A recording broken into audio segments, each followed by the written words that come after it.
The Galactic Council Chamber was the largest room ever built by any species.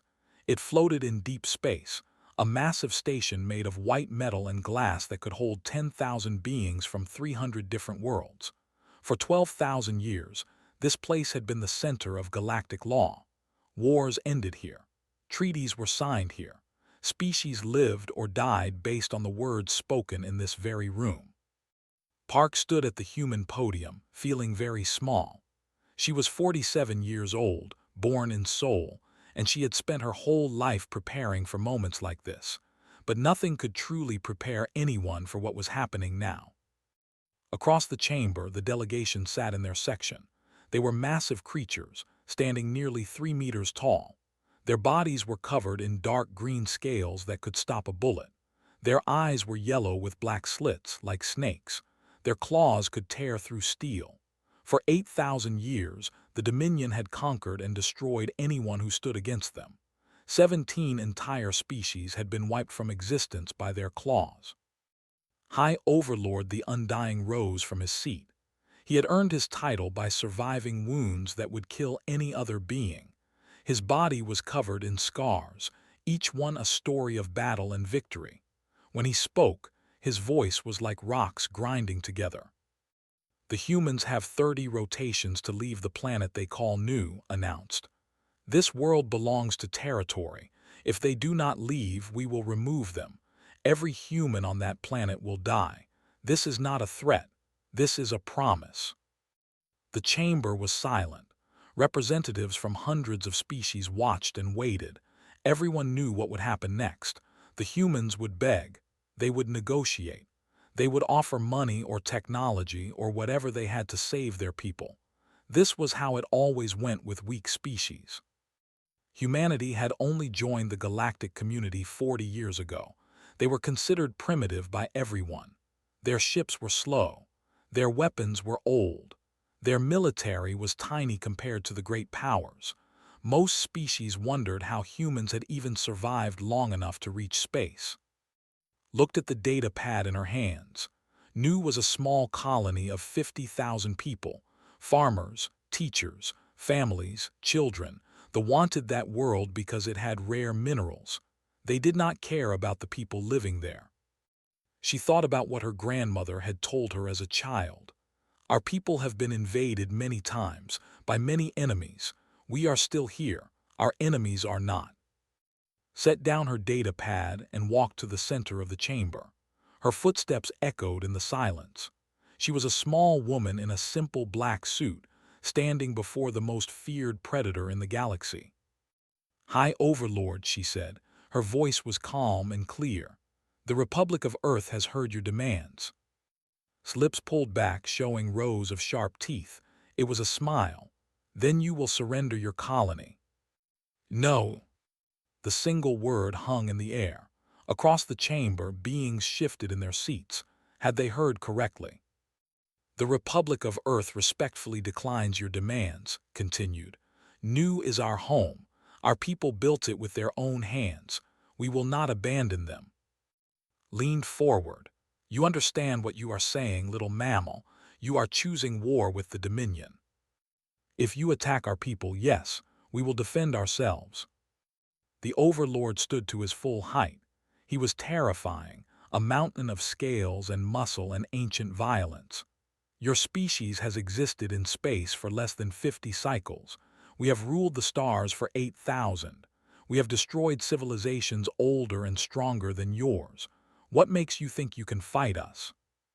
Smiled. It was a small smile, gentle and calm. "You have destroyed civilizations, Overlord. This is true. But you have never fought humans." Laughed. It was a horrible sound, like bones breaking. "You are soft creatures, weak bodies, no claws, no scales. Your lives are short. Your technology is primitive. You are prey animals pretending to be predators."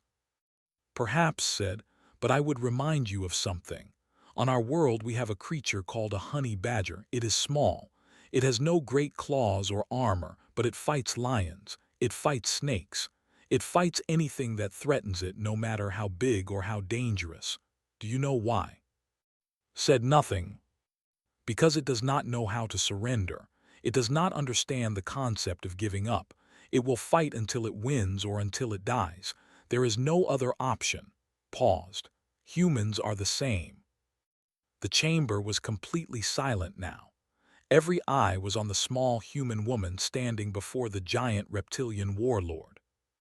"You have just announced war on the deadliest species in existence," growled. "Your colony will burn. Your will follow. We will hunt your kind to extinction." Nodded slowly. "You are welcome to try, Overlord, but I suggest you ask yourself one question first. In your 8,000 years of war, you have always been the predator. What happens when you meet something that hunts predators?" She turned and walked back to the human podium. Her heart was pounding in her chest, but her face showed nothing. Behind her roared orders to his delegation. They were already planning their attack.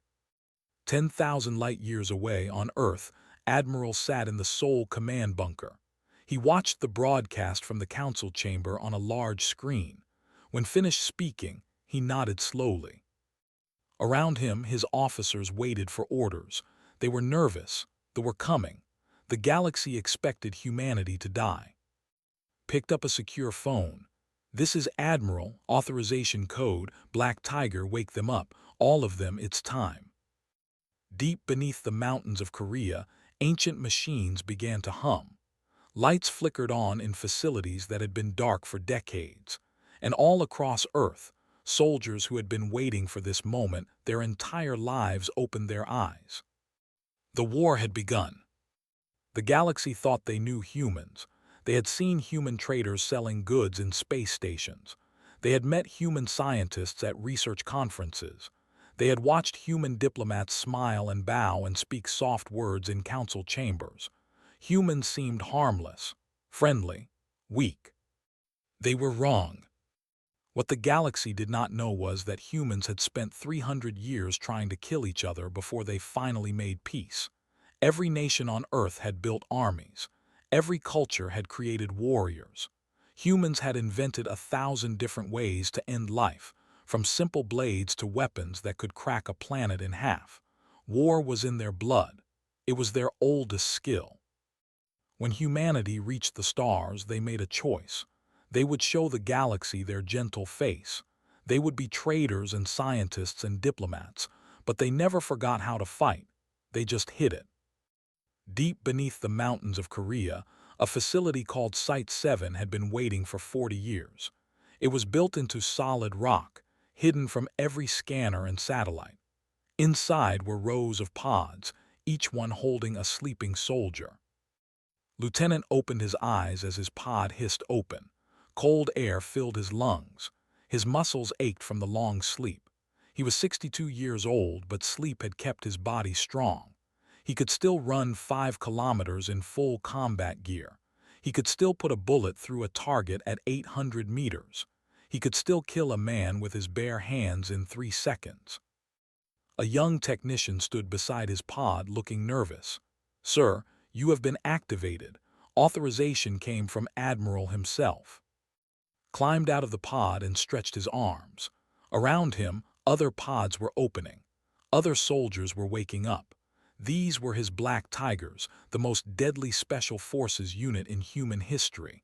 They had fought in the last great war on Earth, before the Unity. They had done things that were never recorded in any official history. "What is the situation?" asked.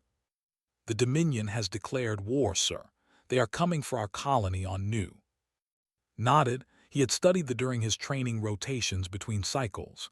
Big, strong, armored scales, excellent hunters. They had never lost a war. "Good," he said. "It has been too long since we had a real fight." Across Earth, Mars, and the asteroid colonies, similar scenes were happening. Secret facilities were opening. Soldiers were waking. Weapons that had been hidden for decades were being pulled from storage. But the soldiers were only part of the plan. In orbit above Earth, Captain stood on the bridge of her ship, the Soul's Fury. For 5 years, this ship had pretended to be a garbage hauler. It was painted with rust marks. It had fake damage on its hull. Other species looked at it and saw trash. They did not see the hidden weapon bays. They did not see the military-grade engines hidden behind fake panels. They did not see the armor plating beneath the rusty paint. The Soul's Fury was a Q-ship, a warship disguised as a civilian vessel, and there were hundreds more just like it scattered across human space. All stations report status, ordered. Weapons online and ready, Captain. Engines at full capacity. Stealth systems operational. Smiled. She was 41 years old, the daughter of a naval family that went back generations. Her ancestors had fought in the seas of Earth. Now she would fight in the stars. Back on Earth, Admiral called a war council. The meeting was held in the deepest level of Soul Command, a room that did not officially exist. Around the table sat the most dangerous people humanity had ever produced. Dr. Han was a who had spent 20 years studying alien species. She knew the better than any human alive. She stood before a holographic display showing the enemy. "The Arpak hunters evolved over millions of years," she explained. "They have armored scales that can stop most projectile weapons. Their eyes can see in darkness. They can regenerate from wounds that would kill us. They are faster and stronger than humans in every physical way." General Lee, commander of ground forces, frowned.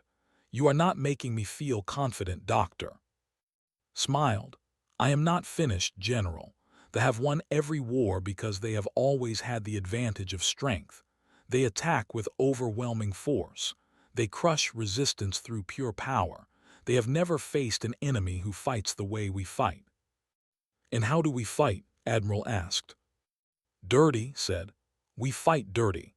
They understand direct combat. They do not understand ambushes. They do not understand traps. They do not understand guerrilla warfare. They have never faced an enemy who refuses to stand and fight fairly." She changed the holographic display to show new. "The colony has 50,000 civilians. They expect them to run or surrender. They will not. Every single colonist has been trained in basic combat. Every building has been designed with hidden rooms and escape tunnels. To think they are attacking a soft target. They are walking into a trap." Lieutenant, who had arrived at the command center an hour ago, studied the display. "What about orbital support?" "Captain's fleet will engage their supply lines," Admiral said.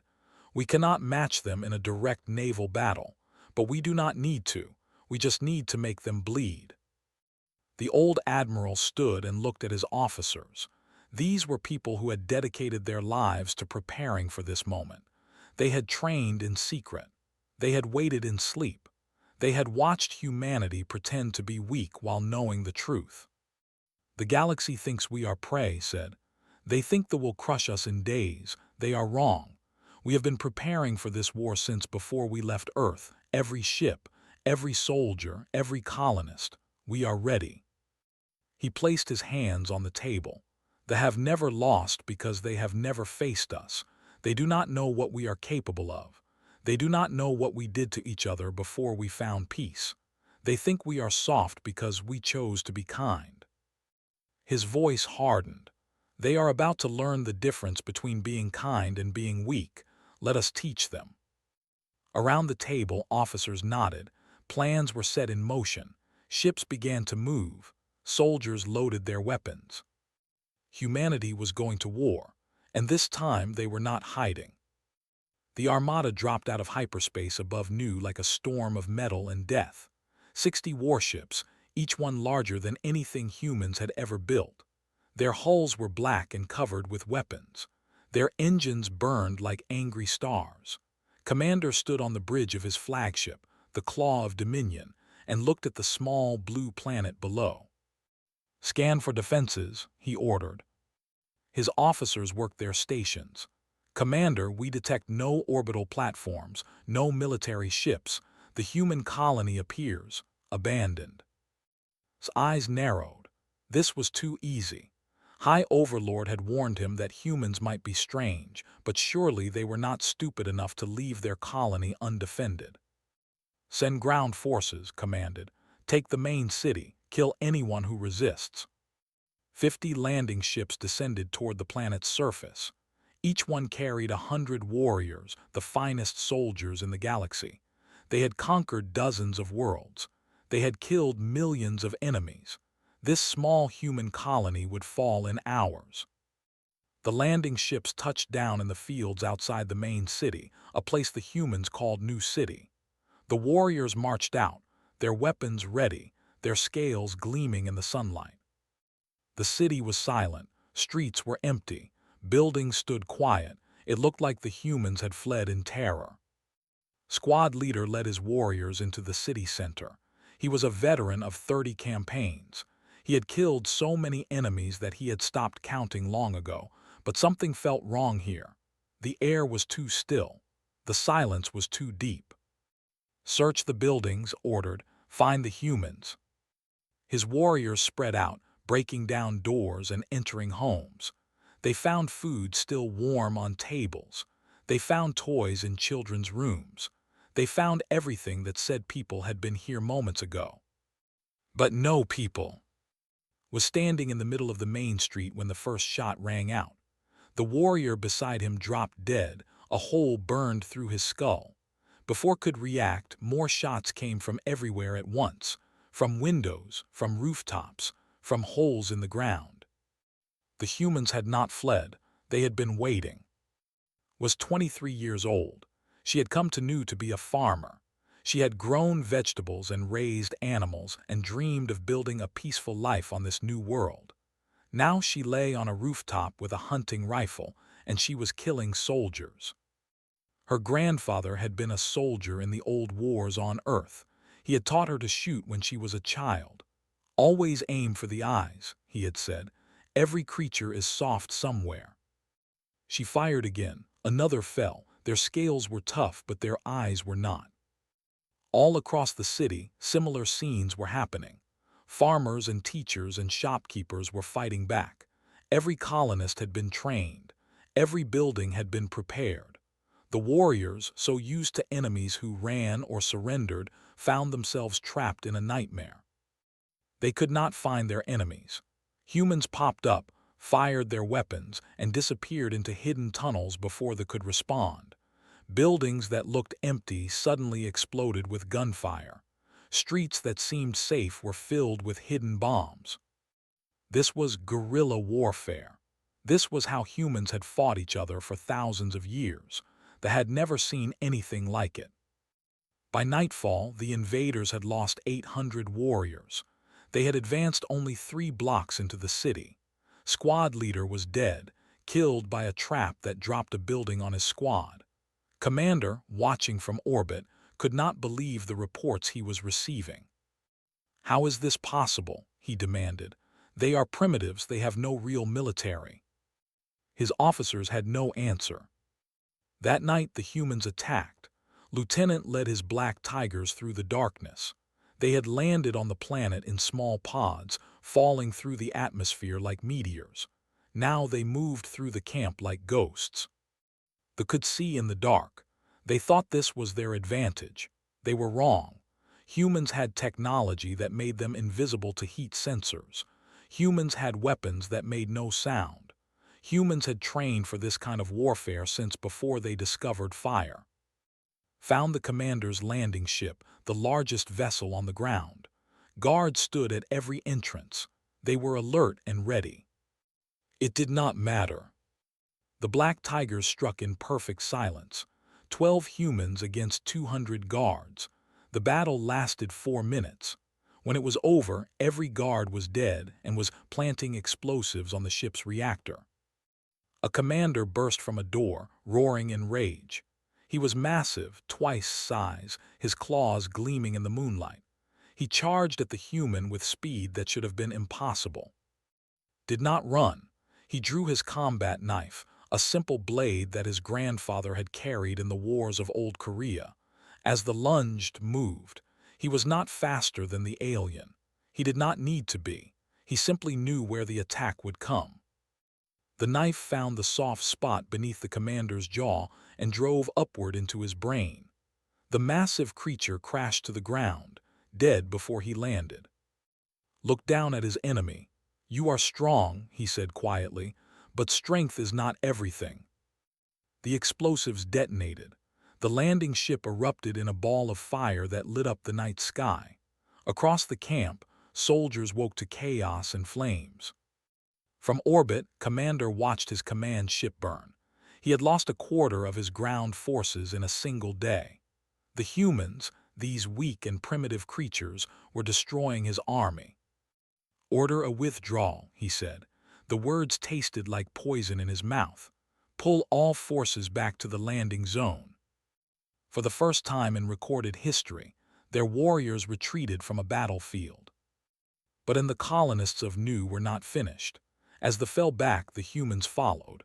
They attacked supply convoys. They ambushed stragglers.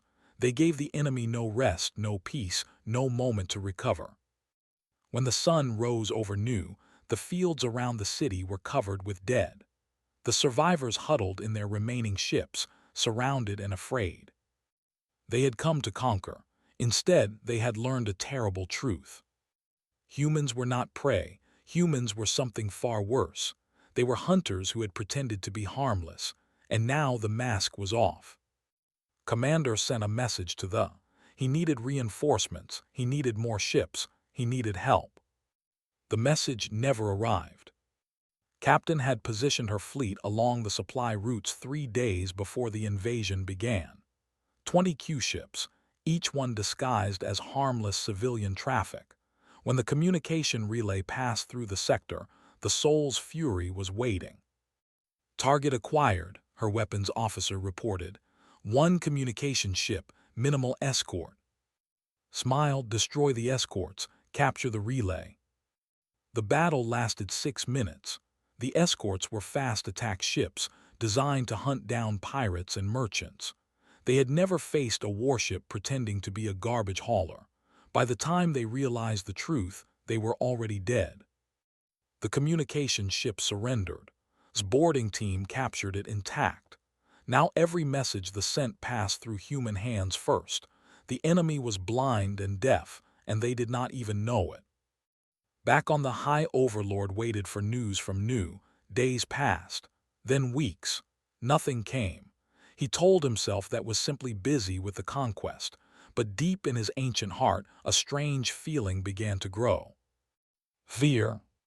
He had not felt fear in centuries. He had killed it along with so many enemies. But now it returned, cold and quiet, whispering that something was very wrong. "Send Scout Master," commanded. "Give him our best hunter-killer fleet. Find out what is happening." Was a legend among the. He had hunted and killed more enemies than any warrior alive. His fleet of 30 ships had never failed to destroy a target. He was the perfect choice to find and eliminate these troublesome humans. His fleet departed with great ceremony. The people watched their heroes fly toward glory. They expected victory within days. They were wrong. Captain Nu was coming before he left space. The captured communication relay told her everything. She gathered her captains in a holographic conference and laid out her plan. "We cannot defeat 30 warships in direct combat," she said. "So we will not try. We will do what humans have always done. We will cheat." The Q-ships scattered across the sector, hiding among asteroid fields and gas clouds. They planted mines at jump points. They hacked navigation beacons to give false readings. They prepared a trap that would make journey a nightmare. Fleet jumped into human space expecting easy hunting. Instead, they found chaos. Their first ship hit a mine and lost its engines. Their scouts flew into ambushes. Their supply vessels disappeared without trace. Every time tried to catch the human raiders, they vanished. Every time he set a trap, the humans were already gone. It was like fighting ghosts. "These creatures," growled to his officers, "they do not fight with honor. They strike from shadows. They run from battle. They are cowards." His first officer, a young warrior named, shook his head. "With respect, Scout Master, I do not think they are cowards. I think they are smart. They know they cannot match our strength, so they use our strength against us." Did not understand. The way was simple. You met your enemy, you killed your enemy. Victory went to the stronger warrior. This was something else. The humans led fleet to the gas giant VII. It was a massive planet surrounded by dozens of moons and a thick ring of debris, perfect hiding places for small, fast ships. Thought he had finally cornered his prey. His fleet spread out, hunting through the moons and debris fields. They would find the humans and crush them once and for all. They did not realize they were exactly where wanted them. All ships attack, ordered. The Q-ships struck from every direction at once. They came out of the debris field like predators emerging from tall grass.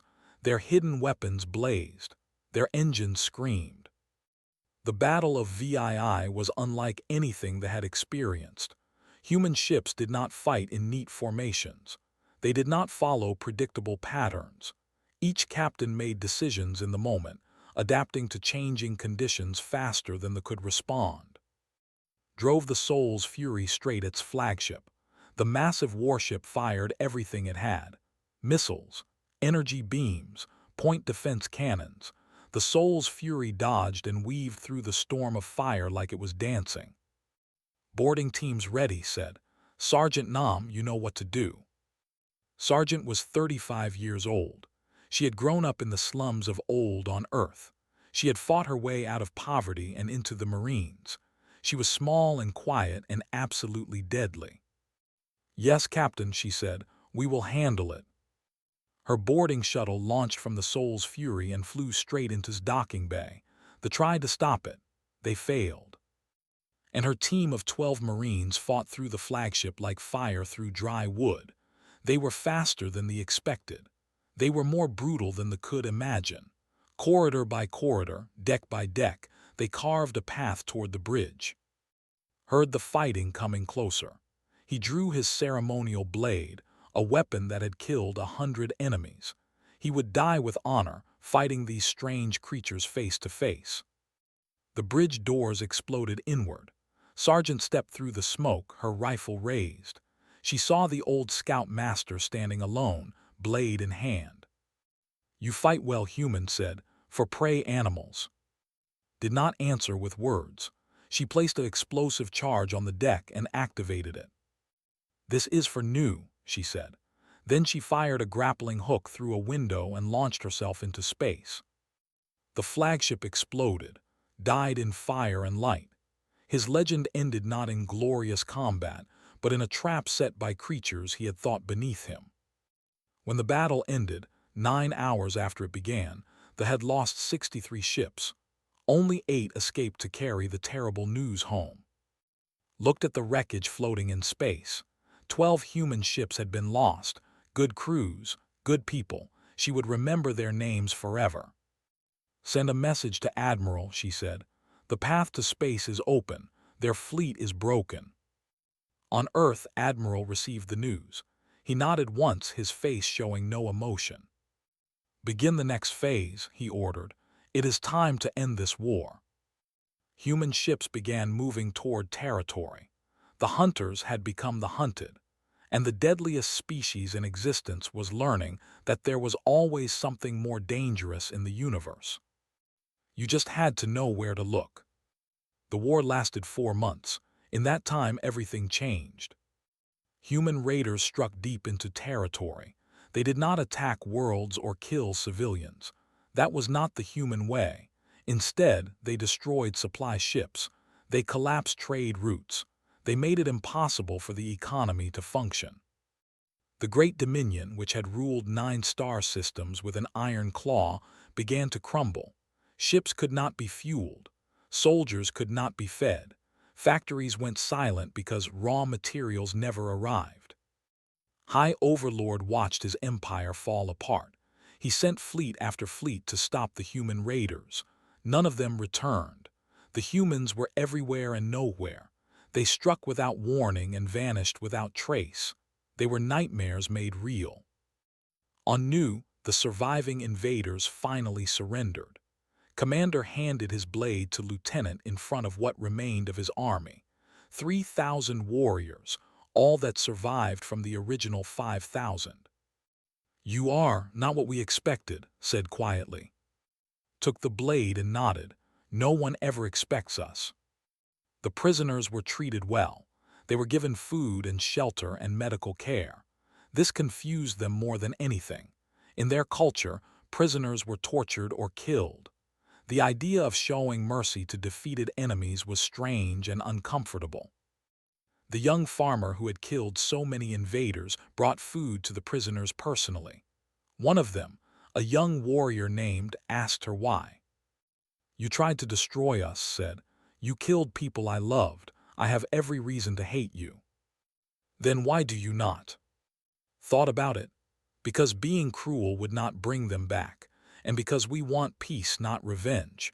We fight hard because we must, but we do not enjoy it." The young did not understand, but he remembered her words. He would remember them for the rest of his life. In the Galactic Council, an emergency session was called. Representatives from 300 species gathered to discuss the impossible news. The Dominion, terror of the galaxy for 8,000 years, had requested peace talks. They had not just lost a battle. They had not just lost a war. They had lost their belief that they could not be defeated. Ambassador Park returned to the same podium where she had refused to surrender 4 months ago. She looked the same as before, calm, polite, professional, but everyone in the chamber saw her differently now. High Overlord appeared via hologram. He looked old in a way that had nothing to do with his years. His scales had faded to gray. His eyes had lost their fire. He was a predator who had finally met something he could not kill. "We request mediation," said. The words came slowly, painfully. "We wish to end hostilities with the human species." The chamber was silent. This had never happened before. They had never surrendered. They had never asked for peace. They had always fought until their enemies were destroyed. Stepped forward. Behind her stood a single human marine in full combat armor. Corporal O had defended the human delegation when assassins attacked 3 weeks ago. 11 killers had entered the embassy. None had left alive. Stood perfectly still, his helmet hiding his face. He did not need to move. His presence said everything. Overlord said, "4 months ago you stood in this chamber and called us primitive. You called us weak. You said you would hunt us to extinction." Said nothing. "Your forces attacked our colony. They tried to kill 50,000 innocent people, farmers, teachers, children." His voice remained calm, but there was steel beneath the silk. "Do you still believe we are primitive?" His answer was barely a whisper. "No." "Do you still believe we are weak?" "No." Nodded. "Good. Then let us discuss terms." The terms were harsh but fair. They would pay for the damage they had caused. They would return all territory taken in the war. They would recognize human sovereignty forever. And they would broadcast a message to every civilization in the galaxy. Delivered that message himself. His voice was heavy with defeat as he spoke to 300 species. "Do not threaten the humans. Do not attack the humans. Do not underestimate the humans. We believed we were the deadliest species in existence. We were wrong. The humans showed us mercy we did not deserve. I suggest you do not test whether they will be so kind to you." The broadcast ended. The chamber erupted in chaos. Species that had looked down on humanity for 40 years suddenly saw them with new eyes. The friendly traders, the polite diplomats, the curious scientists, all of them had been hiding something terrible and wonderful. Humans were not prey pretending to be predators. They were predators who had chosen to be kind. In the weeks that followed, human ambassadors received many visitors. Other species came to ask questions, to offer alliances, to simply understand how such small and soft creatures had defeated the mightiest empire in the galaxy. Gave the same answer every time. "We do not want war, we do not enjoy killing, but we will protect our people against anyone who threatens them, always, without exception, without surrender. If you remember that, we will be great friends." Most species remembered. the few who did not learn the same lesson they had learned, and they learned it just as painfully. Admiral retired to a small fishing village on the coast of Korea. He spent his days on the water, catching fish and watching the sunrise. Sometimes young officers came to ask for his wisdom. He always told them the same thing. Stay ready, stay humble, and never start a fight, but if someone else starts one, make sure you are the one who finishes it. Lieutenant opened a small noodle shop near the military academy. His noodles became famous. His stories became legend. Students came from across the planet to eat his food and hear about the war. Captain wrote a book about naval tactics. It became required reading at every human military academy. Other species bought copies too, trying to understand how humans thought about war. Sergeant Nam returned to and opened a school that taught self-defense to children. Everyone should know how to protect themselves, she said, but the best fight is the one you never have to have.